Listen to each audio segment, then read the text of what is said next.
The damp evening air over Washington, District of Columbia, often carries a weight that is far more than just atmospheric, acting as a silent witness to centuries of ambition, gathering crowds, and the grand spectacles of American cultural life.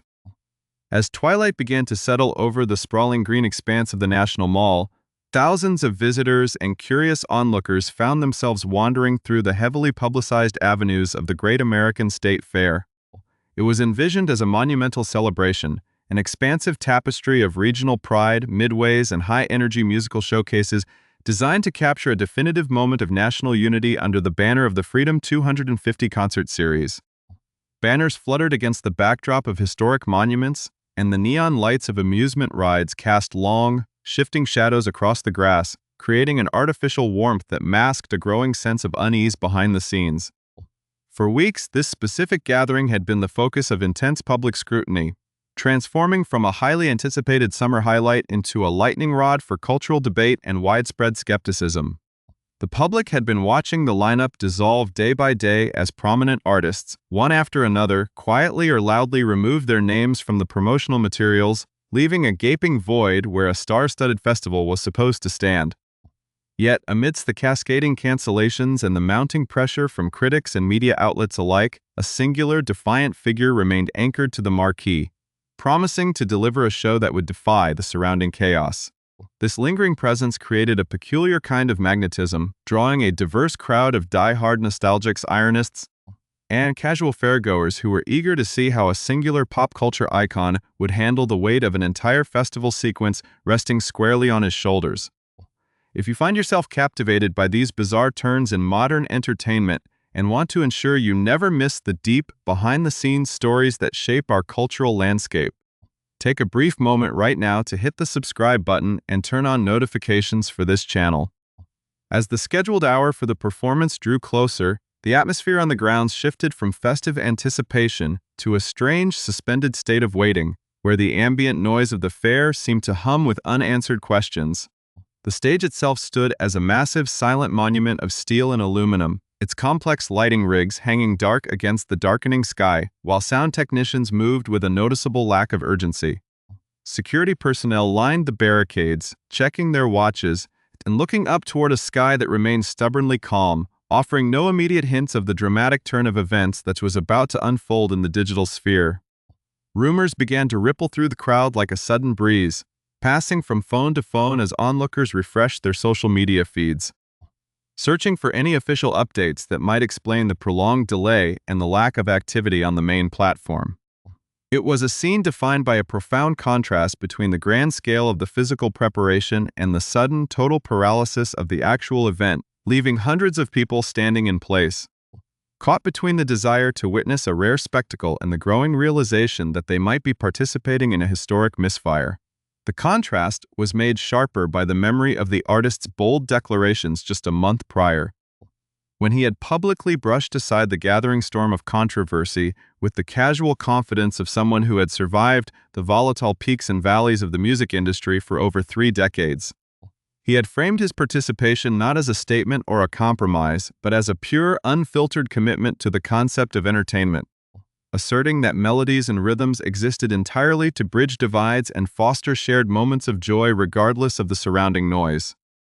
This philosophy of performing for whoever shows up, of letting the audience dictate the terms of engagement rather than the critics, had been his shield against a relentless wave of public backlash that had already frightened away his peers.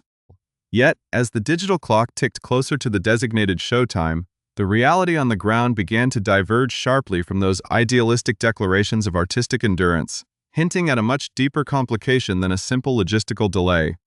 The unfolding situation on the National Mall became a perfect micro-study in the unpredictable nature of live entertainment in the modern era, where public perception, artist determination, and behind-the-scenes decision-making collide in highly visible ways. For those standing near the front rails, the absence of any introductory music or sound checks became a loud statement in its own right, a clear sign that the machinery of the concert had ground to a halt long before the audience was informed. The unfolding mystery of that evening would soon become a viral sensation, but in those final moments of calm, it was defined by the quiet confusion of a crowd waiting for a show that was already slipping away into the realm of internet folklore. The delicate balance of anticipation quickly fractured exactly 90 minutes before the scheduled downbeat, when a sudden update sent shockwaves across the digital landscape and directly onto the screens of the waiting crowd. The official social media account for the Freedom 250 concert series published a brief, unceremonious statement declaring that the entire performance had been abruptly canceled due to the imminent threat of severe and inclement weather. For the hundreds of spectators gathered on the damp grass of the National Mall, this explanation immediately triggered a wave of profound confusion as people instinctively looked upward to inspect the atmosphere overhead. The sky above Washington, District of Columbia, remained completely clear of heavy storm clouds, showing only the gentle, deep purple hues of a standard summer twilight rather than the turbulent formations typical of a dangerous mid-Atlantic tempest. Within minutes, major media outlets and investigative journalists began to dissect the official narrative, pointing out glaring inconsistencies between the organizers' public justification and the real-time meteorological data available to anyone with a smartphone. National publications like Variety quickly led the charge, releasing comprehensive reports that verified there was absolutely no measurable rainfall anywhere within the Capital District during the entire evening. To make matters even more embarrassing for the event coordinators, prominent local meteorologists, including a well-known weather forecaster from the regional NBC4 network, stepped forward to clarify that they had explicitly stated before the event that widespread thunderstorms were nowhere near the area. The local experts had publicly confirmed that there was no realistic concern for severe weather conditions that evening, leaving the official explanation for the cancellation looking less like a necessary safety precaution and more like a hasty, desperate smokescreen. This massive disconnect between the stated reason and the visible reality immediately transformed the cancellation from a simple weather disappointment into a full-blown public relations disaster, igniting a firestorm of speculation across internet platforms. Online commentators, music critics, and casual onlookers wasted absolutely no time in unleashing a massive wave of jokes, memes, and deeply sarcastic observations about the entire debacle, turning the artist's name into a top trending topic for all the wrong reasons. The irony of the situation was lost on no one as the public eagerly pointed out that a performer famous for an iconic anthem about ice and freezing temperatures had apparently been melted away by a completely imaginary summer rainstorm. Behind the scenes, the tension had been building for months as the Great American State Fair struggled to maintain its ambitious cultural programming against a relentless tide of artist withdrawals and compounding logistical failures. The series was intended to be a grand showcase of American heritage, but it rapidly devolved into an embarrassing cautionary tale about the perils of overpromising and under-delivering in the highly volatile world of modern live event production. What made this specific cancellation so fascinating to the public was the sheer determination that the lone headliner had demonstrated in the weeks leading up to the scheduled event, making the sudden collapse look incredibly abrupt. He had repeatedly gone on the record to defend his decision to stay on the bill, presenting himself as a pure entertainer who existed entirely outside the complex socio-political divisions of the modern era, focusing solely on his loyalty to the people who bought tickets. In his previous public statements, he had passionately argued that music should always serve as a universal bridge to bring different communities together, rather than acting as a divisive wedge that separates them based on external ideologies. He had even memorably stated that if any prominent national figure, regardless of their background or public standing, called upon him to perform at a private family celebration, he would gladly accept the invitation without a single hesitation. His philosophy was built on the simple old-school principle that an artist does not get to handpick their audience, but rather it is the audience that chooses to support the artist, creating an unbreakable bond of mutual appreciation that transcends any external controversy. He had claimed that he did not follow national current events, did not participate in the electoral process, and truly did not care about the various debates swirling around the festival, viewing the entire booking as just another opportunity to share his classic catalog with dedicated fans. Yet, despite all of this bravado and his vocal commitment to standing by the contract when everyone else had fled, the ultimate decision was completely taken out of his hands by a mysterious administrative choice disguised as a meteorological emergency. The complete absence of any official follow-up or immediate plans to reschedule the performance only added substantial weight to the theory that behind-the-scenes complications rather than a few fictional raindrops, were the true cause of the cancellation. As the evening progressed, the empty stage stood as a stark symbol of the entire festival's unfortunate trajectory, its unlit bulbs and silent speakers reflecting a broader breakdown in communication between organizers, performers, and the public. Ticket holders who had traveled from neighboring states were left wandering through the fairgrounds, holding useless digital passes and trying to process how such a highly publicized event could vanish so completely into thin air without a single drop of rain falling to justify the decision.